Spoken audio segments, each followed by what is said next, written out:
은퇴라는 건 생각보다 조용한 사건이었다. 마지막 출근길에 동료들이 건넨 박수와 꽃다발, 그리고 이튿날 아침 알람 없이 맞이한 첫 평일, 김도윤은 침대에 누운 채 천장을 바라봤다. 아무것도 달라진 게 없었다. 그저 갈 곳이 없어졌을 뿐이었다. 처음 일주일은 괜찮았다. 밀린 드라마를 보고 오래된 책을 읽고 동네를 천천히 걸었다. 하지만 2주일째부터 이상한 감각이 찾아왔다. 시간이 흐르는데 채워지지 않는 느낌. 뭔가 해야 할 것 같은데 정작 할 일은 없었다. 아내는 여전히 바쁘게 움직였다. 요가 수업, 친구 모임, 자원봉사. 그녀에겐 삶의 리듬이 있었다. 반면 도윤에겐 리듬이 사라졌다. 58년을 살아오며 처음으로 자신이 무엇을 원하는지 모르겠다는 생각이 들었다. 그렇게 한 달이 지났을 무렵 도윤은 인터넷을 뒤지다 등산 동호회 광고를 발견했다. 북한산 주말 산행 모임 50대 이상 환영. 별다른 고민 없이 신청 버튼을 눌렀다. 건강도 챙기고 사람도 만날 겸. 딱히 산을 좋아하진 않았지만 시간을 채울 방법은 필요했다. 신청 페이지에는 회원 명단이 있었다. 대부분 비슷한 나이대였다. 김아무개, 이아무개, 박아무개, 그리고 그 이름이 눈에 들어왔다. 윤희. 도윤의 손가락이 화면 위에서 멈췄다. 흔한 이름이었다. 세상에 윤희라는 이름을 가진 사람이 얼마나 많은가. 동명이인일 것이다. 그는 고개를 저으며 신청을 완료했다. 하지만 그날 밤 잠이 오지 않았다. 침대에 누워 어둠 속을 응시하다가 도윤은 30년 전 그 이름을 처음 불렀던 순간을 떠올렸다. 대학교 도서관 앞 벤치. 햇살 아래 책을 읽고 있던 여학생. 바람에 흩날리는 머리카락. 그가 조심스럽게 다가가 말을 걸었을 때 그녀는 고개를 들어 웃었다. 왜요? 그냥 이름이 예뻐서요. 그 웃음소리가 30년이 지난 지금도 귓가에 남아 있었다. 첫 모임 날은 토요일 아침이었다. 도윤은 일부러 30분 일찍 도착했다. 북한산 입구는 이른 시간부터 사람들로 붐볐다. 등산복 차림의 중년들이 하나둘 집결지로 모여들었다. 그는 커피 자판기 앞에 서서 사람들을 관찰했다. 그리고 버스 한 대가 멈춰섰다. 문이 열리고 몇 명의 사람들이 내렸다. 그중 한 사람이 도윤의 시선을 사로잡았다. 연한 베이지색 등산복을 입은 여성이었다. 단발머리, 차분한 걸음걸이. 그녀가 배낭을 어깨에 매는 동작을 보는 순간 도윤은 알았다. 윤이었다. 30년이라는 시간이 얼굴에 주름을 새기고 머리칼에 흰머리를 섞어 놓았지만 그 눈빛만큼은 변하지 않았다. 조금 조심스럽고 부드러운 눈빛. 도서관에서 책장을 넘기던 그때 그대로였다. 도윤의 심장이 빠르게 뛰기 시작했다. 그는 재빨리 몸을 돌려 자판기 쪽을 바라봤다. 손이 떨렸다. 커피 버튼을 누르려다 엉뚱한 음료가 나왔다. 자, 다들 모이셨죠? 출발합시다. 동호회 회장의 목소리가 울려 퍼졌다. 사람들이 줄지어 산길로 들어서기 시작했다. 도윤은 뒤쪽에 섞여 천천히 따라 올라갔다. 윤희는 중간쯤에 있었다. 베이지색 등산복이 나무 사이로 보였다 사라졌다를 반복했다. 산길은 가팔랐다. 숨이 차올랐지만 도윤은 멈추지 않았다. 그저 그녀의 뒷모습을 따라갔다. 때때로 그녀가 옆 사람과 대화를 나누는 모습이 보였다. 고개를 끄덕이는 모습, 가볍게 웃는 표정, 모든 게 낯설지 않았다. 중간 지점쯤 왔을 때 윤희가 멈춰섰다. 배낭을 내려놓고 물을 마시려는 참이었다. 도윤도 자연스럽게 속도를 늦췄다. 몇 미터 떨어진 곳에서 그는 물병을 꺼냈다. 여기 경치 정말 좋네요. 윤희가 옆 사람에게 말했다. 그 목소리였다. 부드럽고 차분한 음색. 도서관에서. 저기요, 이 책 다 보셨어요? 라고 물어오던 바로 그 목소리. 도윤은 잠시 눈을 감았다. 심호흡을 했다. 그리고 다시 걷기 시작했다. 정상에 도착한 건 오전 11시가 조금 넘은 시각이었다. 사람들은 여기저기 흩어져 앉아 도시락을 펼치고 사진을 찍고 담소를 나눴다. 도윤은 구석진 바위에 자리를 잡고 아내가 싸준 김밥을 꺼냈다. 별말 없이 싸준 김밥이었지만 정성은 느껴졌다.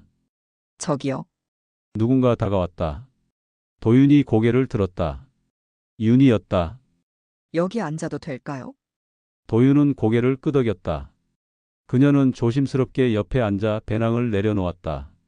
둘 사이엔 짧은 침묵이 흘렀다. 날씨 좋네요. 윤희가 먼저 말을 꺼냈다. 네, 도윤이 짧게 대답했다. 윤희는 고개를 돌려 그를 바라봤다. 그 순간 두 사람의 눈이 마주쳤다. 윤희의 눈이 커졌다.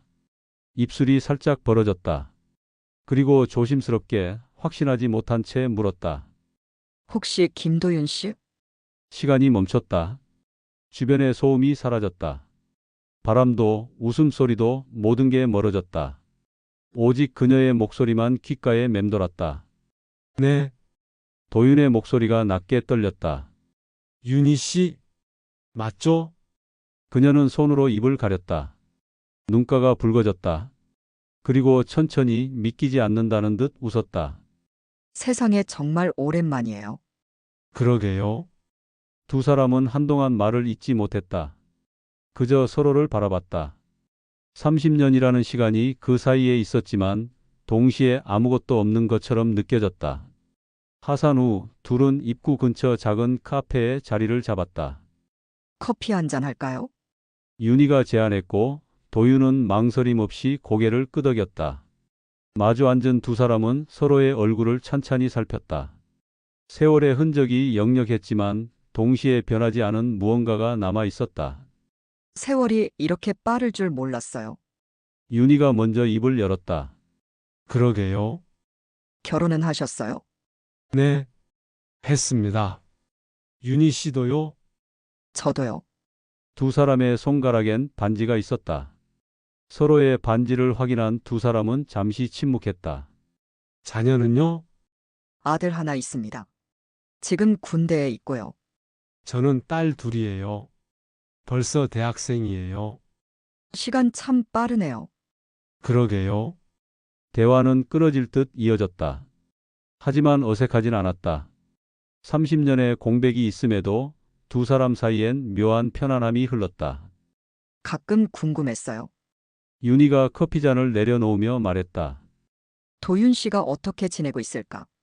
도윤의 가슴이 조용히 요동쳤다. 저도 그랬습니다. 정말요? 네, 윤희는 고개를 숙였다. 커피잔을 두 손으로 감쌌다. 우리 왜 그렇게 됐을까요? 그 질문에 도윤은 바로 대답하지 못했다. 사실 명확한 이유는 없었다. 졸업 후 취업 때문에 서로 다른 도시로 흩어졌고 연락이 끊겼다. 누구의 잘못도 아니었다. 그저 삶이 두 사람을 다른 길로 인도했을 뿐이었다. 그냥 그렇게 됐죠? 그렇게 됐죠. 윤희가 같은 말을 되풀이했다. 두 사람은 한참을 말없이 앉아 있었다. 창밖으로 해가 기울기 시작했다. 사람들이 오가고 세상은 계속 흘러갔다. 다음 주에도 오실 거예요? 윤희가 물었다. 아마도요. 그럼 또 봬요. 네, 또 봬요. 두 사람은 자리에서 일어났다. 카페 문을 나서며 윤희가 뒤돌아봤다. 도윤 씨, 네, 반가웠어요. 그녀의 미소엔 쓸쓸함이 섞여 있었다. 저도요. 집으로 돌아오는 버스 안에서 도윤은 창밖을 바라봤다. 윤희. 그 이름을 다시 부를 날이 올 줄은 몰랐다. 그녀를 다시 만날 거라곤 상상도 못했다. 그런데 이제 어떻게 해야 할까? 두 사람 모두 반지를 끼고 있었다. 돌아갈 가족이 있었다. 각자의 삶이 있었다. 그럼에도 가슴 한편이 조용히 두근거렸다. 30년 만에 다시 느끼는 감정이었다. 설렘이라 부르기엔 조심스럽고 그리움이라 부르기엔 생생한 무언가. 도윤은 눈을 감고 중얼거렸다. 다음 주에 또 보겠지? 그 생각만으로도 일주일이 기다려졌다. 그 후로 토요일이 기다려지기 시작했다. 도윤은 스스로에게 말했다. 그저 등산이 좋아진 것뿐이라고. 건강을 위해서라고. 하지만 거울 앞에서 등산복을 여러 번 갈아입고 면도를 2번 하고 현관문을 나서기 전 향수를 뿌리는 자신을 보며 알았다. 거짓말이었다. 윤희를 보고 싶었다. 그녀의 목소리를 듣고 싶었다. 그저 옆에 있고 싶었다. 2번째 산행날 둘은 자연스럽게 나란히 걸었다. 처음엔 우연처럼 시작됐다. 출발 지점에서 눈이 마주쳤고 가볍게 인사를 나눴고 발걸음이 같은 속도로 맞춰졌다. 요즘 어떻게 지내세요? 윤희가 물었다. 그냥 평범하게요. 윤희 씨는요? 저도 비슷해요. 평범하게. 평범하다는 말 속에 무언가 공허한 것이 섞여 있었다. 도윤은 그걸 느꼈지만 묻지 않았다. 산길은 나무 그늘 아래로 이어졌다. 햇살이 잎새 사이로 흩어져 내렸다. 새소리가 들렸다. 2 사람은 천천히 아주 천천히 걸었다. 누가 먼저랄 것도 없이 같은 리듬으로. 예전엔 이런 거 안 좋아했잖아요. 산 같은 거. 윤희가 웃으며 말했다. 맞아요. 그땐 도서관이 좋았죠. 맞아. 그때 도윤 씨는 항상 창가 자리에 앉아 있었어요. 윤희 씨는 항상 2층 구석 자리였고요. 2 사람은 웃었다. 30년 전 기억이 선명하게 되살아났다. 그때로 돌아갈 수 있다면. 윤희가 중얼거렸다. 어떻게 할 건데요? 글쎄요, 아마 똑같이 살았을 것 같아요. 도윤은 고개를 끄덕였다. 그녀의 말이 맞았다. 과거로 돌아간다 해도 2 사람은 결국 같은 길을 걸었을 것이다. 그게 삶이었다. 3번째 산행부터 둘은 의도적으로 함께 걷기 시작했다. 다른 회원들도 눈치챘다. 나이 지긋한 부부처럼 보였을 것이다. 누군가는 2분 사이 좋으시네요. 라고 말했다. 윤희는 웃으며 대답했다. 옛날 친구예요. 친구. 도윤은 그 단어를 마음속으로 되풀이했다. 맞다. 그저 친구일 뿐이다. 30년 만에 다시 만난 추억을 공유하는 친구. 하지만 가슴 한편이 조용히 부정했다. 아니야. 산길을 걷다 보면 가끔 그녀의 손이 나뭇가지에 스쳤다. 도윤은 자연스럽게 가지를 잡아 비켜줬다. 그녀가 고마워요. 라고 말하면 도윤은 아무렇지 않은 척 고개를 끄덕였다.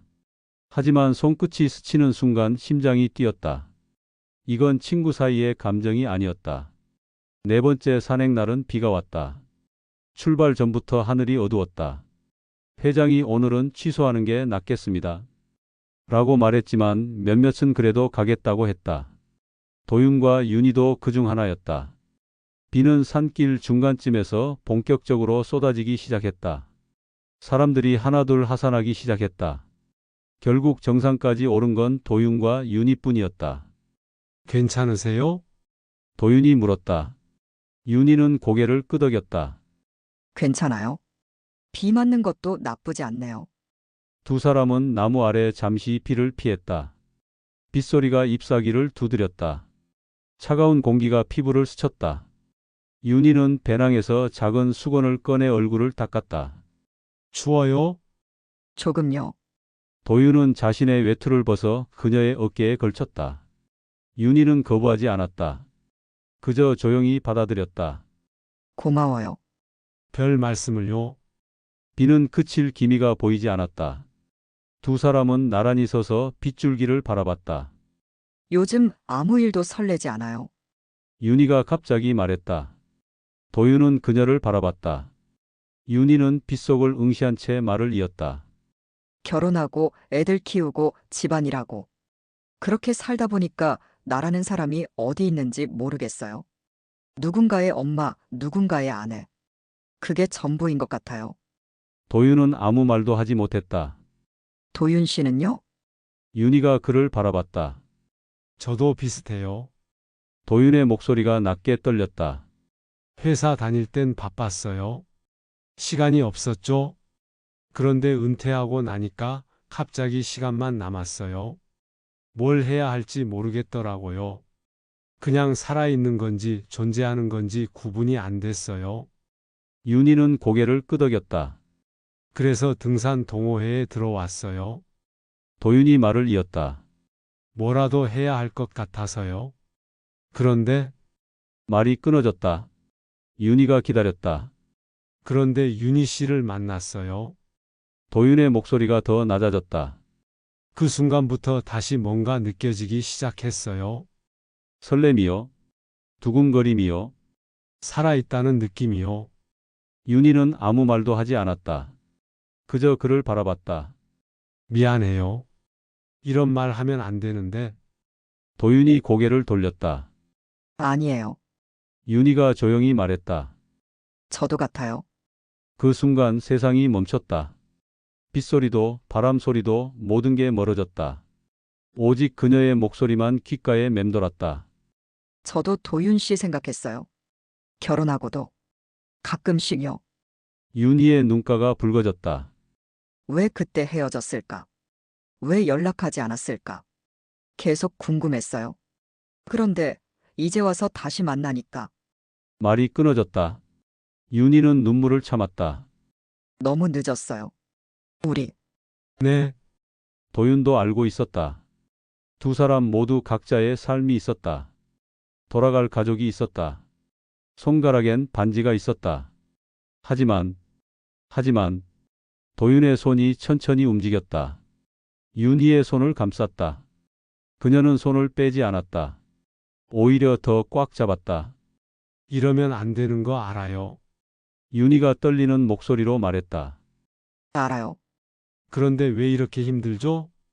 저도 모르겠어요. 비 냄새가 코끝을 스쳤다.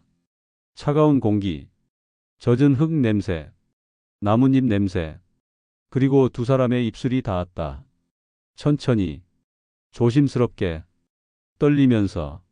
그건 욕망이 아니었다. 오랜 그리움의 확증이었다. 30년을 건너온 감정의 증명이었다. 입술이 떨어졌을 때 두 사람은 서로를 바라봤다. 눈물인지 빗물인지 모를 것이 윤희의 뺨을 타고 흘렀다. 이제 어떻게 하죠? 윤희가 물었다. 도윤은 대답할 수 없었다. 그날 이후 윤희는 동호회에 나오지 않았다. 일주일이 지나고 2주일이 지나고 한 달이 지났다. 도윤은 매주 같은 산을 올랐다. 혼자서 묵묵하게. 회원들이 물었다. 그 윤희 씨는 왜 안 나와요? 잘 모르겠습니다. 도윤은 그렇게 대답했다. 사실 그는 알고 있었다. 그녀가 왜 오지 않는지 두려웠던 것이다. 자신도 도윤도 둘 다 그날의 입맞춤이 의미하는 것을, 그 감정이 어디로 흐를지, 무엇을 잃게 될지.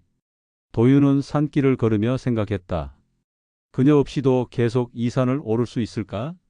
그녀의 목소리 없이도, 그녀의 미소 없이도 견딜 수 있을까? 아니, 가슴 한편이 조용히 외쳤다. 견딜 수 없어. 하지만 동시에 다른 목소리가 속삭였다. 견뎌야 해. 어느 날 집에 돌아오니 편지 한 통이 우편함에 꽂혀 있었다. 발신인 이름은 없었다. 하지만 도윤은 알았다. 손글씨를 보는 순간 심장이 뛰었다. 편지를 열었다. 도윤 씨, 그날의 산길 아직도 기억해요. 비 냄새, 나무 냄새, 당신의 온기. 너무 늦게 다시 만났지만 후회하지 않아요. 당신 덕분에 내 마음이 아직 살아있음을 느꼈어요. 하지만 우리는 여기서 멈춰야 해요. 너무 많은 걸 잃게 될 테니까. 미안해요. 그리고 고마워요. 부디 건강하세요. 윤희. 편지를 읽으며 도윤은 눈을 감았다. 살아있음을 느꼈다고. 그 말이 오래 남았다. 그는 깨달았다. 사랑은 소유가 아니라 다시 살아있게 하는 감정의 불씨라는 것을. 도윤은 편지를 접어 서랍 깊숙이 넣었다. 그리고 창밖을 바라봤다. 윤희야, 잘 지내? 그 말을 속으로 중얼거리며 도윤은 다시 일상으로 돌아갔다. 하지만 가슴 한편엔 여전히 그녀가 남아 있었다.